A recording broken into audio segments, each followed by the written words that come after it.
Aleluia. Gente, eu serei breve, como sempre. Não vou me alongar, espero. Espero em Deus. Vou usar essa mesinha aqui, que ela é poder. Isso aqui, ó. Deixa eu ligar aqui o negócio. Mas é sério, eu vou ser breve. Não sei como foi o seu dia, mas o meu foi bem turbulento. O bicho pegou lá em casa hoje. Minhas crianças estão tudo viradas no girai. Gente, vocês estão felizes? Nós somos felizes, amém? O que eu estou lendo isso aí, Jesus? É Salmos. Gente, hoje é mais uma reflexãozinha, tá? Uma coisa que aconteceu comigo foi o seguinte. Deus tem falado umas coisas para mim, né? Alguns dias. Eu tenho buscado algumas respostas e algumas direções para algumas coisas, né? Com relação a mim e com relação à igreja, né? Enfim, né? Deus tem falado algumas coisas e tal, e eu até comentei com o Tiago, e aí ele falou assim, fala pro Pedro chamar você para pregar. Aí eu falei assim, não, coisa feia ficar pedindo para pregar. E aí eu orei, falei, Senhor, se eu tenho que falar algumas coisas, que o Pedro me chame para pregar. Então, querido, é Jesus, amém? Porque às vezes ele tá falando para mim no pessoal, e às vezes, né? Mas, não sei se você tá mancomunado com meu marido, mas beleza. Entendeu? Não queria ter falado, mas Jesus falou, fala, querida, fala. Mas enfim, existem algumas coisas que o Senhor tem falado comigo e eu tenho buscado direção, mas existem 3 coisas que Ele tem falado para mim, que Ele tem pisado um pouco na tecla, e eu acredito que se vocês 4 estão aqui é porque é para vocês, amém? Então, prestem atenção, tá? 3 coisas. Deus tem falado comigo sobre estações. Deus tem falado comigo sobre confiança. E Deus tem falado comigo sobre um coração livre. Hoje a gente vai falar sobre um coração livre. E eu estava falando com Deus e tal, eu ia até falar sobre as 3 coisas, mas eu comecei a pesquisar, a procurar algumas coisas na palavra, e aí ele foi me direcionando para outras coisas. Eu falei, Senhor, é muita coisa, mãe, calma, uma coisa de cada vez. Mas essas 3 são 3 coisas que tem, sabe assim, tá pregado no meu peito. E uma coisa que Deus falou para mim na semana que a gente foi lá para Rio Santos, eu até compartilhei com algumas pessoas, mas é com relação às estações, né? Eu não vou me alongar nesse tema, mas eu acredito verdadeiramente que nós viramos uma estação, né? O ano passado que a gente foi lá na Rio Santos pela primeira vez. Não, ano passado não, ano retrasado. Enfim, primeira vez que eu fui lá na Rio Santos, o Fred pregou sobre estações. E naquele dia eu pedi algumas respostas para o Senhor, e Ele me disse sobre as estações, que eu deveria viver inteiramente a estação que eu estava vivendo. Então, se eu estava vivendo no inverno, eu deveria botar o meu casaco e viver o inverno, e não querer botar uma regata como se eu estivesse no verão, né? E, enfim, nesse fim de semana que a gente foi lá, um pastor pregou lá, o pastor Diogo Dantas, e ele falou, ele estava na ministração, ele falou assim, para algumas pessoas aqui a estação mudou. E o Senhor me levou até aquela primeira vez que eu fui na Rio Santos. Tá falhando o bagulho aqui. E eu tive certeza naquela hora que a estação estava mudando, não só para mim como pessoa, como filha de Deus, mas a igreja em si, num total, a igreja específica aqui, Rocha Eterna Alphaville. Então guarda isso no seu coração, amém? A estação mudou. Amém? Você está aí? Você está comigo? Lucas, fala comigo, Lucas. Amém? Amém. Eu quero fazer uma oração, feche os seus olhos aí. Pai, em nome de Jesus, nós estamos aqui, Senhor, diante de Ti, estamos aqui porque acreditamos que o Senhor tem algo especial para nós, porque o Senhor tem uma palavra específica para o nosso coração hoje. Por isso, Jesus, nós nos colocamos diante de Ti, Pai. Enche, Senhor, o nosso coração de expectativa. Eu quero, Jesus, me colocar, Senhor, diante de Ti e declarar, Pai, que de mim eu não tenho nada, Senhor. Que tudo que existe em mim, que é de mim, Senhor, caia por terra. E que permaneça somente aquilo que vem de Ti, Senhor. Em nome de Jesus, Pai. Temos dito aqui, Senhor, que as quartas-feiras têm sido proféticas. Que hoje seja uma quarta-feira profética, verdadeiramente, Senhor. Em nome de Jesus, Pai. Eu acredito, Senhor, que mesmo que estejamos em poucas pessoas, eu acredito que as pessoas que estão aqui, Senhor, serão ativadas para uma nova estação. Em nome de Jesus, Pai. Que possamos ouvir a Sua voz nessa noite e obedecer a Sua voz. Em nome de Jesus. Amém. Amém. Então vamos lá. Hoje a gente vai falar sobre um coração livre. E eu fiquei perguntando para Deus, por que coração livre? Por que coração livre? E por que que eu cheguei nessa questão do coração livre? A gente teve uma conversa com o Fred lá.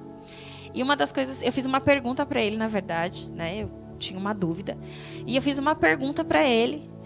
E eu falei assim, Fred, esse tal. E ele falou, mas o mais importante é que vocês tenham um coração livre. Eu fiquei olhando assim pra cara dele, falei, coração livre, coração livre, coração livre. Como assim, um coração livre? Né?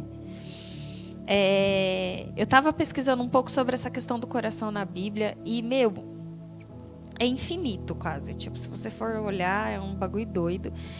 E a Bíblia, ela menciona a palavra coração. Deixa eu achar aqui. 876 vezes. Tipo assim, eu falei, não vou nem começar, porque não vou acabar nunca. Mas assim, o Senhor se importa com o nosso coração, amém? Porque para ele falar do coração 300 milhões de vezes na Bíblia, 876 é muita coisa. Eu falei, Jesus, mas é muita coisa, caraca. Enfim, fui pesquisar e tal. Eu falei, Senhor, eu queria uma história. Eu queria um personagem que não é personagem, mas eu falo que é personagem. Um personagem da Bíblia que me dissesse, que falasse sobre isso, sobre um coração livre. E aí eu comecei a pensar em todas as histórias da Bíblia que eu lembrava. Eu falei, mas e esse fulano, e esse cicrano e tal, não sei o quê. Eu lembrei de Davi, que é um cara aqui, segundo o coração de Deus, certo? Mas eu queria uma outra história. Eu falei, não, essa todo mundo já conhece. Eu quero uma outra história. Que ok, que todo mundo já conheça, mas eu quero uma história diferente. E aí eu lembrei de quem? De José. José, ele tinha 300 irmãos, né? Tinham muitos irmãos. E José, quando ele era, não sei se você lembra da história, mas José, quando ele era, são menos, tá, gente? É que eu falo, eu dou uma exagerada. Para vocês, não sei se você se lembra da história, mas enfim, ele foi vendido pelos irmãos. E a história fala, eu dei uma lida e tal, comecei a ler ontem, uma revisada, porque eu já conhecia a história, mas eu queria ter um pouco mais de detalhes. E aí essa Bíblia, a mensagem, ela tem uma linguagem contemporânea, então é legal de você ler a história, assim, é bem real, sabe? É bem diferente. E aí, a Bíblia fala que ele foi vendido pelos irmãos, mas ele foi vendido pelos irmãos dele porque os irmãos dele começaram a ter ciúmes dele. Porque ele foi contar 2 sonhos que ele teve, né? Ele falou que tinha lá, que as espigas se curvavam e blá. Depois vocês dão uma lida. Isso está lá em Gênesis 42, eu acho. Não vou lembrar agora. Depois vocês pegam, mas está em Gênesis. E, enfim. E aí ele tinha os irmãos dele, ele era o irmão mais novo. E os irmãos dele ficaram enlouquecidos, porque ele ficou se achando, entendeu? E essa Bíblia ela é muito legal, porque ela fala sobre isso. Ela fala sobre... como o José era muito jovem, para ele poderia até parecer inocente, mas ele estava causando algo de ruim, né, no coração dos irmãos. Enfim, o tempo foi passando, José foi vendido, aí aconteceu toda aquela história com José, ele foi para o Egito, aí lá ele virou escravo, e aí ele foi preso, e no final das contas ele foi o quê? Virou governante do Egito, né? Ele chegou num nível lá, naquela época, que ele ficava abaixo do faraó, acima dele só o faraó. Então, tipo assim, ele praticamente governava a terra. Tipo isso. Entendeu? E aí, o que acontece? Rola lá o sonho do faraó, 7 anos de seca, 7 anos de fartura, certo? Tô resumindo, 7 anos de fartura, depois 7 anos de seca. Tô dando uma boa resumida. E o que acontece? A família de José, os irmãos, começam a o quê? Entrar na escassez. Tipo assim, não, as coisas aqui estão acontecendo, não tem comida e tal. Por quê? Passou o tempo da fartura, quando chegou o tempo da escassez, as pessoas iam até o Egito para comprar comida, porque lá tinha. Por quê? Porque José, ele era o cara naquela época. Então, o que ele fez? Ele deixou tudo planejadinho, organizadinho, bonitinho, para que não faltasse nada, e realmente não faltou. Mas o que aconteceu nesse período? Os irmãos dele foram lá, né? E aí eu fiquei pensando, me coloquei no lugar de José. Confesso para vocês que eu no lugar de José falei assim, agora é a minha vez. Tipo isso, né? Coração bem peludo. Ô Senhor, me perdoa porque eu teria um coração tão peludo. Mas não foi isso que José fez. José reconheceu eles, mas eles não reconheceram José. Né? Então, o que ele fez? Pegou os irmãos dele, recebeu os irmãos dele. É muito legal essa parte da história, porque eles não se dão conta de que José é José. Né? Até porque ele mudou o nome, é Zafenate? Não lembro. É Zafenate, gente? É Zafenate Paneas? Isso aí. Enfim, ele... Ai, desculpa. Ele muda de nome e tudo, e aí ele vai lá. E aí, o que ele faz? Ele cria uma situação, né? Ele cria uma situação ali, mesmo reconhecendo os irmãos, para quê? Para que eles conseguissem informações sobre o pai dele. Tipo assim, se você analisar a história de José, ele poderia ter feito completamente diferente de tudo que ele fez. Né? Ele poderia ter falado, agora eu vou pegar meus irmãos, eles vão voltar. Ou sei lá, ele poderia ter ficado 22 anos, porque a Bíblia diz que ele, acho que foi dos 17 aos 30. Não lembro exatamente, mas foi aproximadamente 22 anos. Que ele ficou no Egito. Ele poderia ter ficado com o quê? Com o coração dele magoado durante 22 anos e na hora que chegar lá, mandar matar, sei lá, mandar fazer alguma coisa, mas não foi isso que ele fez. Ele fez uma situação ali para poder saber como estava o pai dele. Ele perguntava, se você lê, a Bíblia fala que ele perguntou do pai, perguntou se eles tinham mais irmãos, aí falou que ele tinha Benjamim, falou do pai dele e tudo mais, enfim. E comentou também, eles acabaram falando sobre um irmão deles que morreu. O que acontece no final da história? Final assim, né? Até um certo ponto da história. José... pede para eles voltarem para casa, dá a comida que eles pediram, pega um objeto lá e fala que eles roubaram e manda os soldados dele, enfim, atrás dos irmãos dele. E aí ele manda trazer eles de volta, porque tipo assim, sumiu alguma coisa aqui. E aí eles voltam e eles falam assim, vocês vão deixar um de vocês vai ficar aqui, vocês vão ter que trazer. Hã? Isso. Um de vocês vai ficar aqui, que era o Benjamim. E vocês vão ter que ir até a casa do seu pai e tal, enfim. O que ele faz ali? O que ele, né? Ele age para que eles trouxessem o pai dele lá, porque ele queria ver o pai dele, né? E durante a história, durante esse momento e tudo, a Bíblia fala que José chorava muito. E no último momento ali, quando os irmãos dele voltam e tudo, e aí o Benjamim tá lá e não sei o quê, ele não se aguenta. A Bíblia fala que ele não se aguenta e ele começa a chorar muito. Ele pede para todos os criados saírem. Mas mesmo assim, ele chorou tão alto, mas tão alto, que todo mundo conseguia escutar. Porque ele não conseguia mais conter a emoção, ele não conseguia mais se conter de ver os irmãos e não poder falar que era irmão dele. E o que isso chama a minha atenção, né? Depois vocês lêem a história, acontece ainda muita coisa, enfim. Mas, no final das contas, a família de José vem toda para o Egito e ficam sendo cuidados por ele. O faraó recebe a família dele, tudo. Mas esse momento que ele chora muito, o que Deus falou para mim? Como que estava o coração de José ali naquele momento? Ele estava com o coração livre ou ele estava com o coração dele preso naqueles 22 anos que ele ficou ali sozinho no Egito, né? Não deve ter sido fácil você ser vendido pelos seus irmãos e você passar 22 anos para viver um processo que Deus já tinha te mostrado lá num sonho quando você tinha 17 anos. E eu falei, realmente, né? Como estava o coração de José ali? Ele chorou tanto. E eu fiquei nesse negócio, tu chorou tanto, mas por que esse homem chorou tanto e chorou?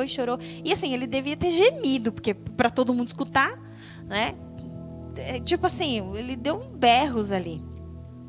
E aí, o que acontece? Tem um textinho na minha Bíblia, eu gosto dessa Bíblia porque ela tem umas coisas bem interessantes. E aí fala assim, ó, no capítulo 45, foi quando José não conseguiu se conter. E aí ele começa a chorar. Eu vou ler para vocês. Se você tiver sua Bíblia aí, abre em Gênesis 45.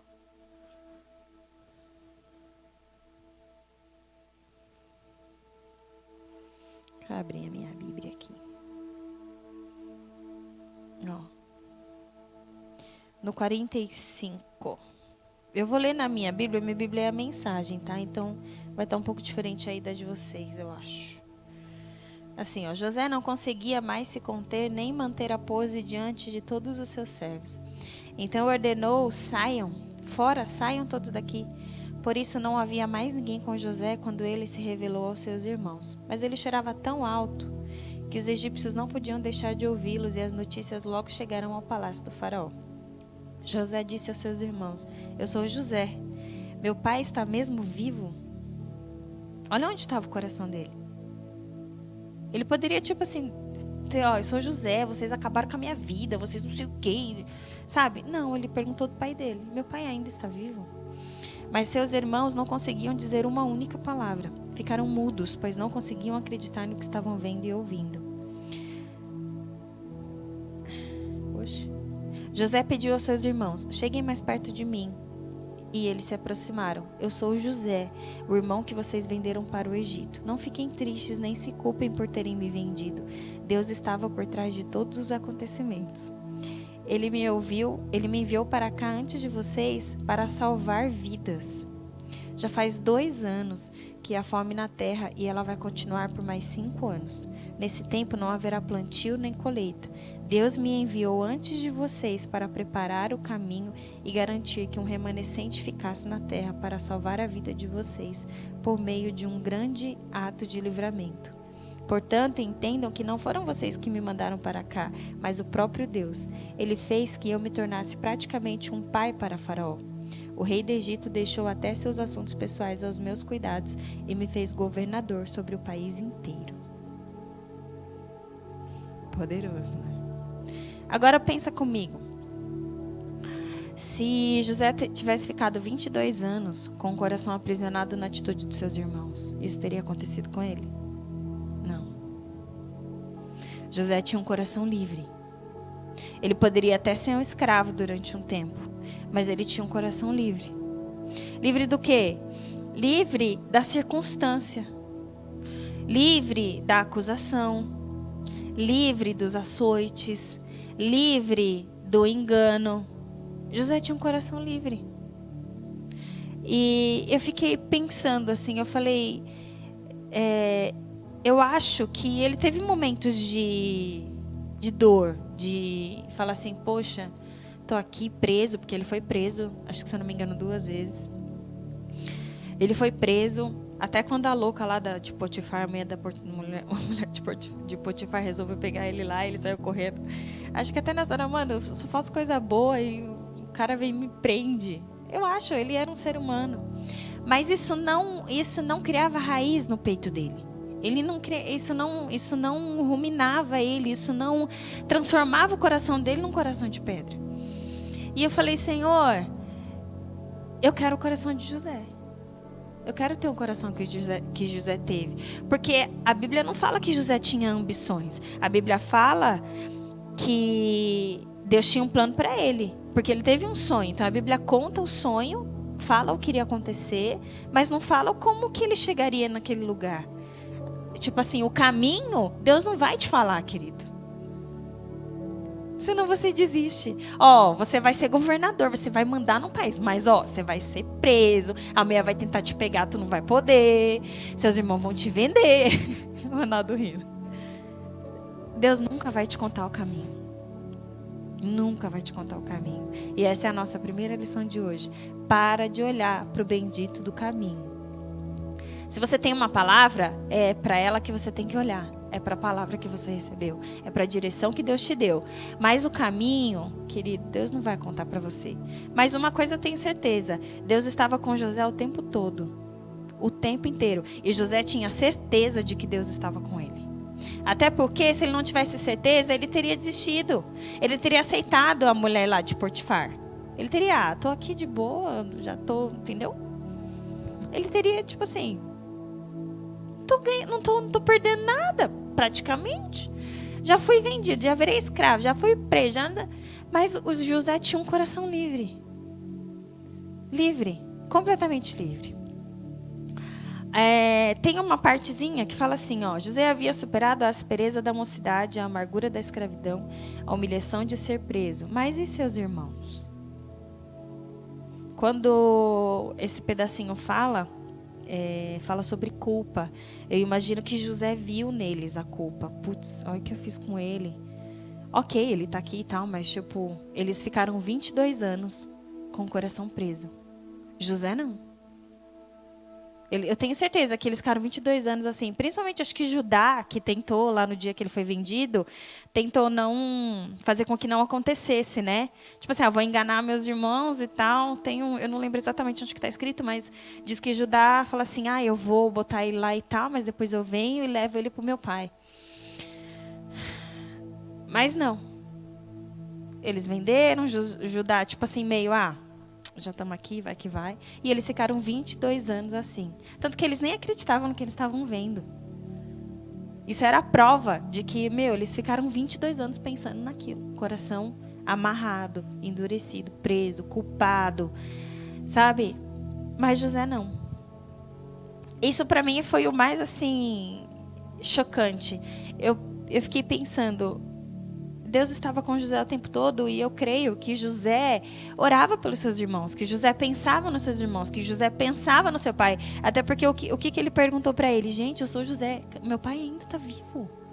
Meu pai ainda está vivo. Tipo assim, não interessa o que vocês fizeram, meu pai está vivo, eu quero ver meu pai.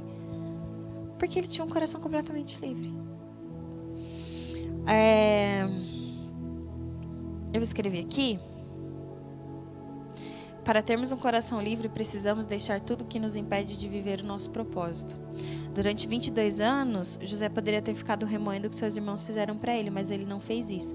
Ele seguiu seu caminho, conhecendo Deus e andando com Deus. José andava com Deus, porque se ele não andasse com Deus, eu acho que ele não teria aguentado tudo que ele aguentou. Porque a Bíblia não conta, mas eu imagino que o bagulho era doido. Né? Egito, acho que rolava até umas chibatadas e tal, uma coisa bem, bem doida. Então, deixa Deus ser Deus na sua vida, amém? Ele precisa ser Deus na sua vida. A gente coloca Deus em outros lugares ou tenta manipular Deus para que algumas coisas aconteçam, e não. A gente precisa andar com Deus e conhecer a Deus. E Ele vai colocar tudo no seu devido lugar. Amém? Já estou terminando, tá? É rapidão. Como eu falei para vocês, a Bíblia fala 876 vezes sobre a palavra coração. Eu pesquisei algumas coisas sobre coração e tal. Eu falei, vou pesquisar esse treco de hebraico, não sei o quê, para ver o que fala. Aí, tem muita coisa do Google, né? Infinitamente, assim. Eu falei, Jesus, eu preciso de algumas coisas assim que sejam mais certeiras. Exatamente, obrigada, amor. Provérbios 4:23 diz assim, ó, sobre tudo que se deve guardar, guarde o teu coração, porque dele procedem as fontes. Algumas versões falam as fontes da vida. Eu li um comentário que disse o seguinte: do coração estão as questões da vida, os resultados, o fruto que nós produzimos em nossas vidas. Portanto, o coração e o que está nele determina o fruto que surge dele. Então, se você tem um coração livre, eu sei que as sementes que são colocadas, a gente sempre ora aqui por terra fértil e tudo mais, mas quando você tem um coração livre, as sementes que são colocadas, elas dão os frutos certos, e frutos certos são eternos.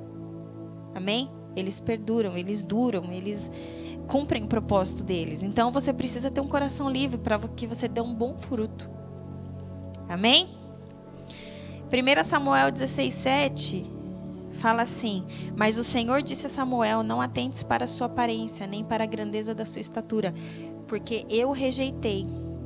Porque o Senhor não vê como vê o homem, pois o homem olha para o que está diante dos olhos, porém o Senhor olha para o coração.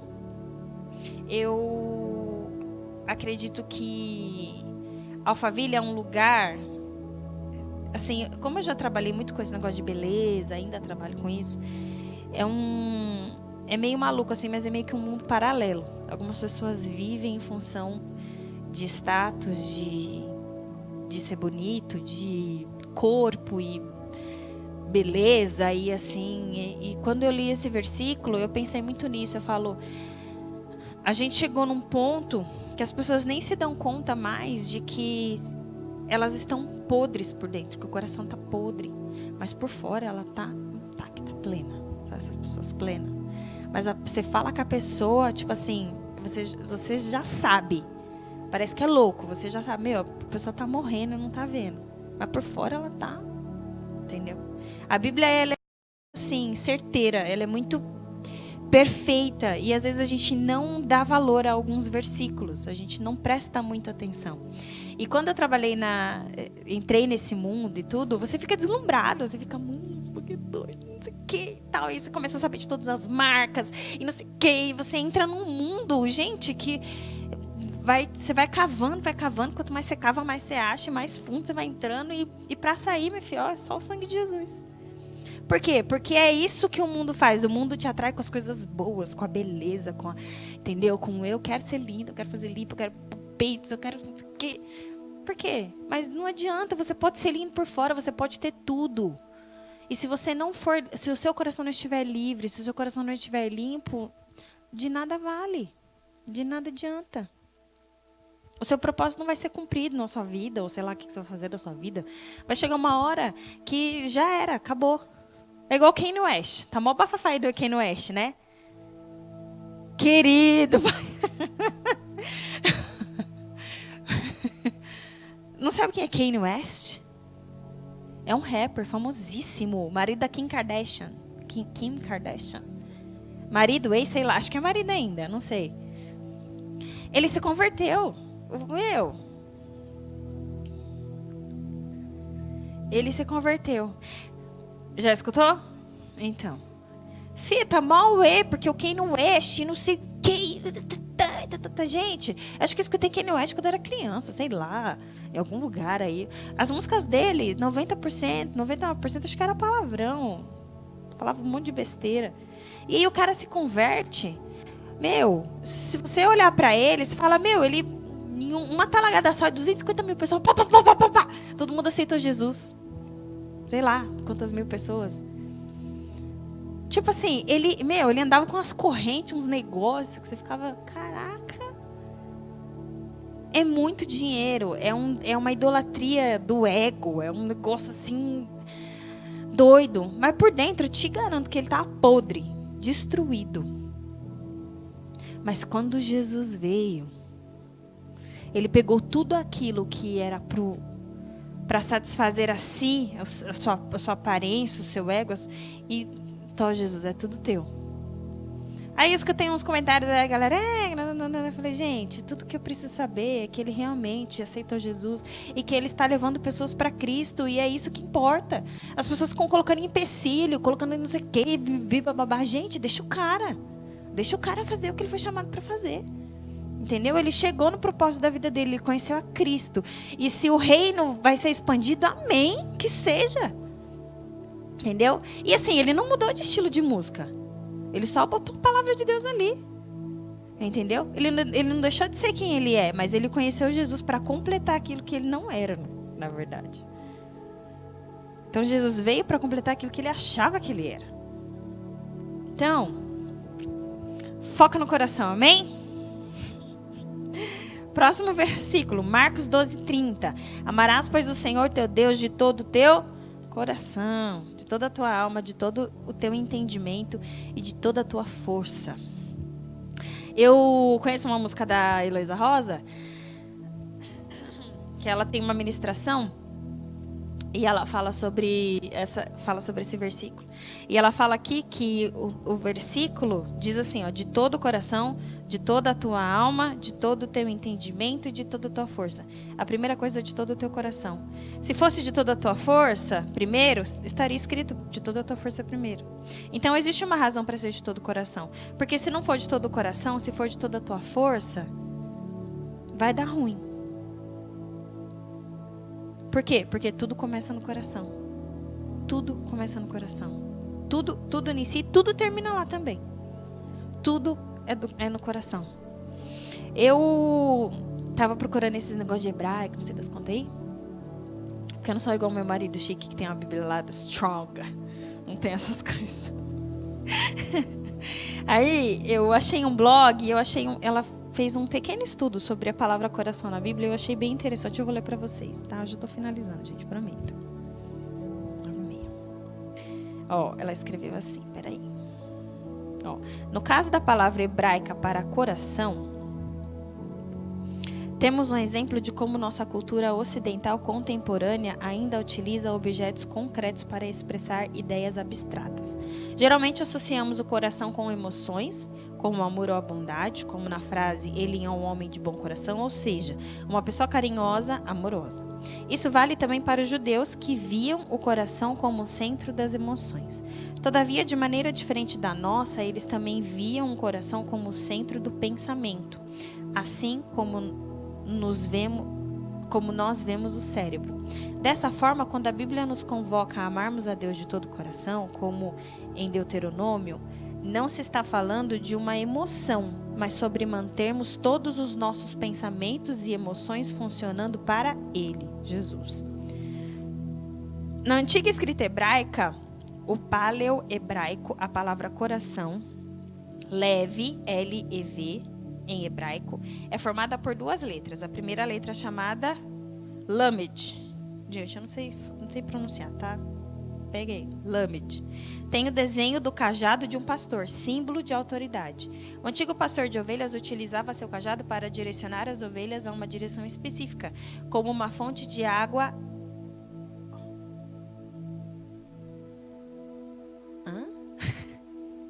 Que eu escrevi aqui, peraí. Como uma fonte de água ou um pasto.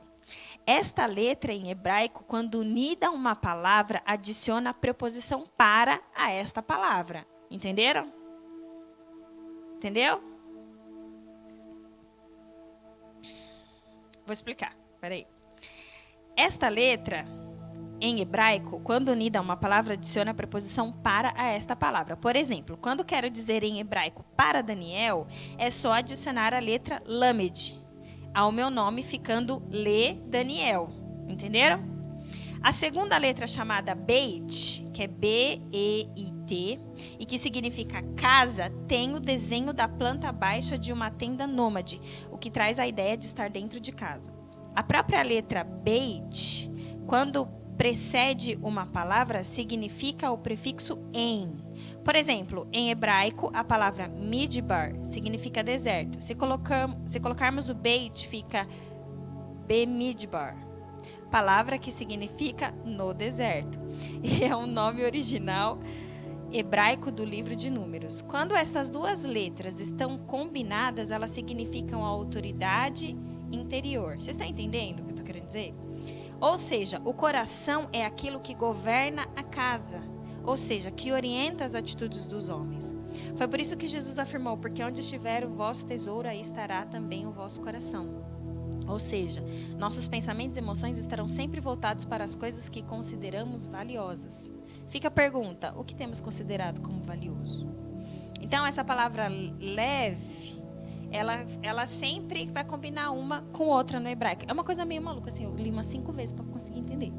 Mas depois, se você quiser, eu falo para você.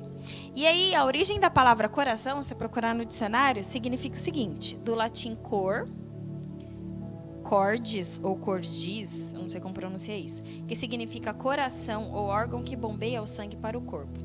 Outros etimologistas afirmam que o princípio desta palavra tenha surgido a partir de uma raiz indo-europeia, KRD ou Kered, que deriva a palavra cardia em grego. A partir dessa raiz etimológica teriam surgido os termos cardíaco e cardiograma. Tá? Uma curiosidade bastante interessante é que a raiz da palavra coração, ou seja, é tudo que ele fala etimológica 30 mil vezes, gente. Da palavra coração, ou seja, cor ou cordes deu origem a várias palavras da língua portuguesa. Por exemplo, concordar é a palavra formada do latim com mais cordes. Isso é com coração. Entendeu? Quando duas palavras concordam é porque seus corações estão juntos ou unidos. Discordar, por outro lado, é o oposto. Vem do latim dis, separar, mais cordis. Quem discorda, portanto, afasta-se do coração do outro. Recordar, por sua vez, quer dizer trazer de novo ao coração. É muito interessante, se você pesquisar, é doido, assim, você viaja, a Bíblia fala muitas coisas sobre o coração. E eu fiquei pensando nisso, assim, com relação a mim como pessoa, se o meu coração estava livre, se tudo isso que eu tenho aprendido sobre o coração tem a ver comigo como pessoa ou como igreja, né? A gente tem vivido coisas muito boas, a gente tem escutado muitas palavras muito boas, mas uma coisa que o Senhor falou comigo é que se o meu coração não estiver livre, eu não vou viver tudo que eu preciso, que Ele tem para mim, né? Tudo que eu recebi, todas as palavras que eu recebi, isso estou falando de mim, vai depender de mim também, né? Quando aquele cego de nascença, uns dias atrás eu estava lendo sobre o cego de nascença. E os fariseus vão lá perguntar para ele, falar com ele e tal, não sei o que, ficar questionando, porque Jesus curou ele no sábado, e aí botou um negócio lá no olho dele, enfim. E aí ele pega e dá uma resposta para eles. Ele fala assim, ó: ele veio aqui, botou um negócio no meu olho, eu fui lá no tanque não, Siloé. Gente, minha memória é só o sangue de Jesus. Eu fui lá em Siloé para me lavar, porque ele me mandou eu ir lá. Então, ele veio, Jesus veio, fez uma coisa para ele e falou: olha, agora você vai lá e se lava. E eu fui curado. Isso significa o quê? Jesus fez uma coisa por ele, mas Jesus também mandou ele fazer uma coisa e ele obedeceu. Ele respondeu aquilo que Jesus fez a ele. Então, não adianta você vir, Jesus fala assim: olha, querida, eu tenho uma palavra para você, e bibibi, bababá, mas o meu coração está fechado. Essa está sendo a minha resposta? Não pode ser. Meu coração precisa estar livre para que as coisas realmente aconteçam. Amém? Acabei. Acabei. Mas eu quero ler para vocês o Salmo 51. Abre aí. Salmo 51. Eu vou ler nessa Bíblia Mensagem, tá, gente? Que eu gosto muito.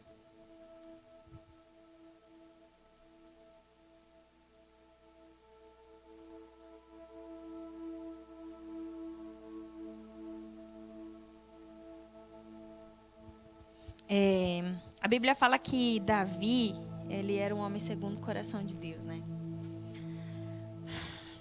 E uma coisa que eu tenho falado com Deus é que eu quero conhecer o coração dele.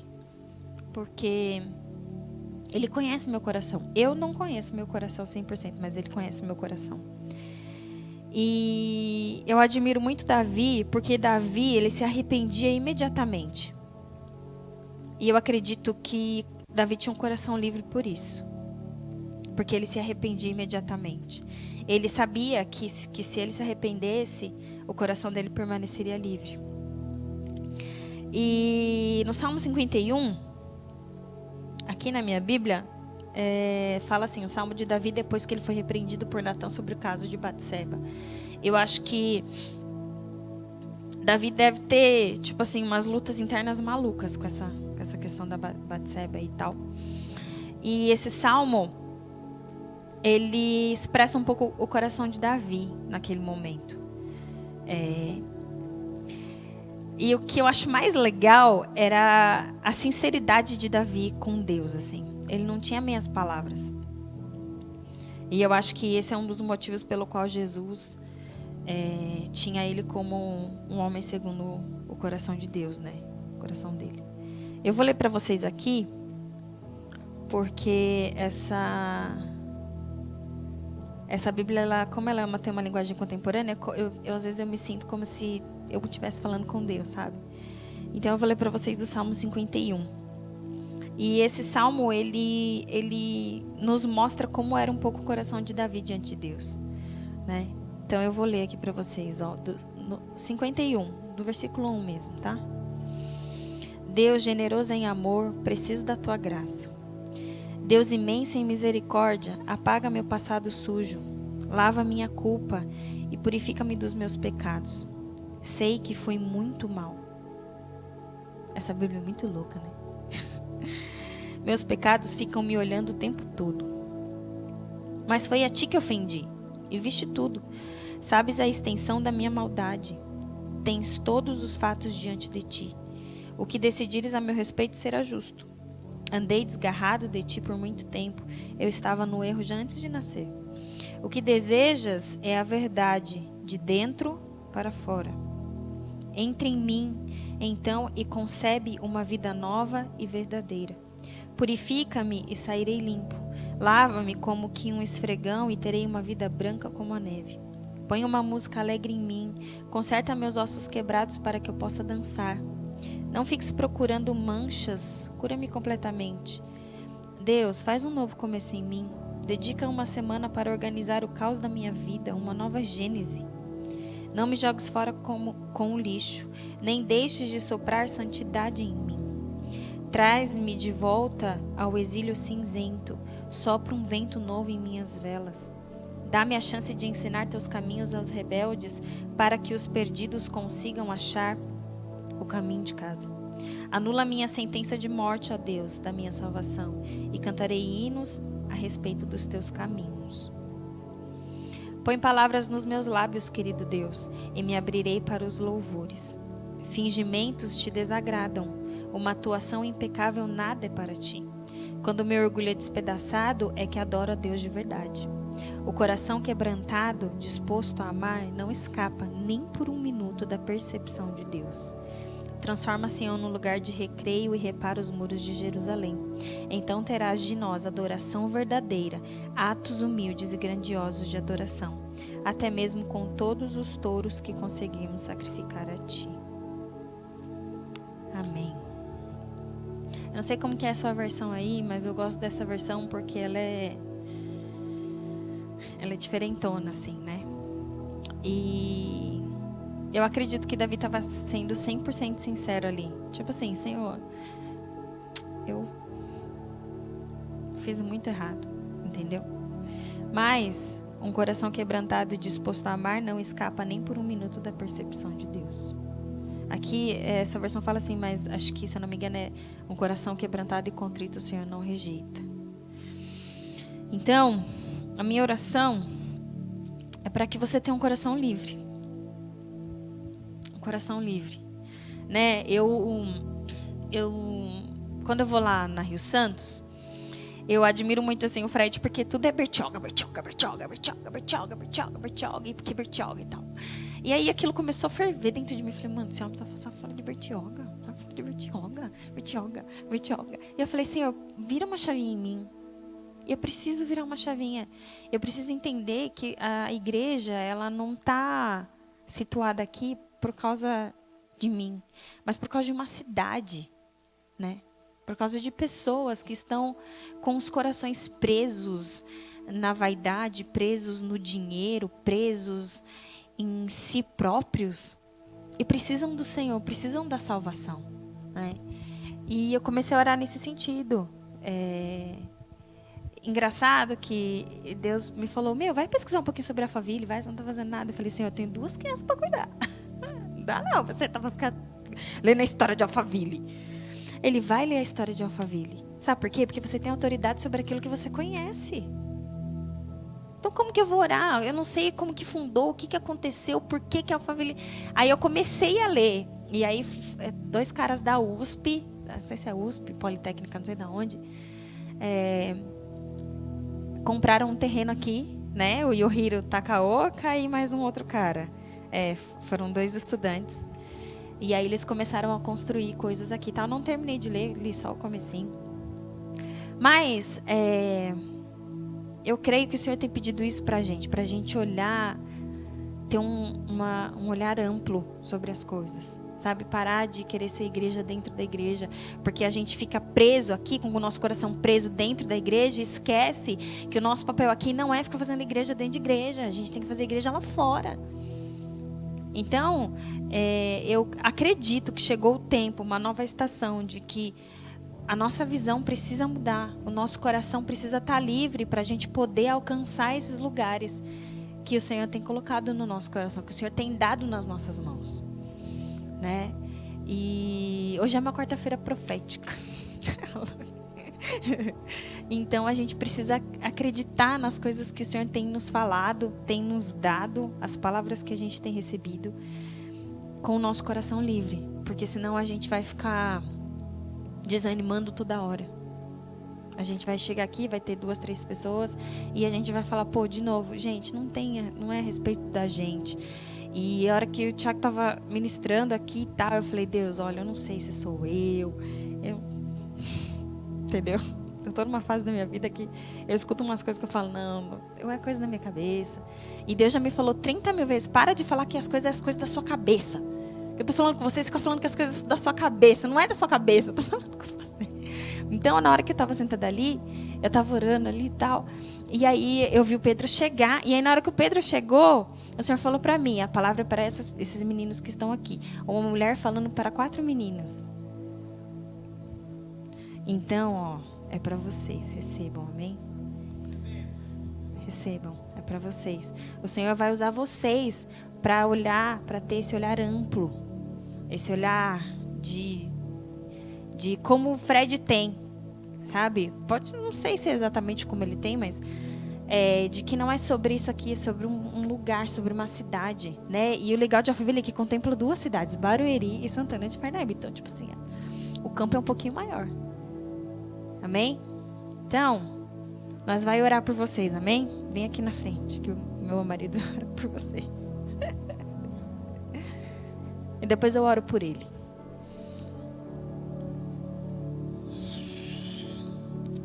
Espero que eu tenha sido um pouco clara, porque eu sou difícil nas palavras, né? Mas eu acredito mesmo que a gente está vivendo uma estação nova. E é uma estação de muitas coisas boas. E se eu não sei explicar para vocês como meu coração tá, mas eu peguei isso para mim assim e tá aqui e não sai. E assim, Deus começou a trazer até coisas doidas assim que eu vivi na minha infância e que eu preciso perdoar, ou que eu preciso mudar a minha visão, ou que eu preciso, sabe, me abrir para certas coisas, parar de mimimi, sabe? Como a gente tem escutado aí de líderes relevantes, é o tempo da maturidade, sabe? Não, a gente não tem mais tempo, não dá. O Senhor tá com pressa. Entendeu? A gente tem escutado muita gente falando sobre avivamento. E, eu não quero ficar observando, eu quero participar. E para eu participar, meu coração vai ter que estar livre. Eu não vou conseguir participar pensando no que eu já vivi, ou nas coisas que eu estou passando agora, né? O nível de renúncia aumentou. Os detalhes fazem toda a diferença. Então, é difícil, sabe? Hoje eu tive um dia pancada. Meu filho chorou o dia inteiro, agora ele está aqui pleno. mas ele chorou o dia inteiro. Eu falei, Jesus, eu vou pregar hoje à noite. Vai ser um negócio, só o sangue do cordeiro. E ele falou para mim, relaxa. Sou eu que faço todas as coisas. Você vai lá e vai dar o recado e amém. Eu falei, amém. Estou aqui, gente, entregando um recado para vocês.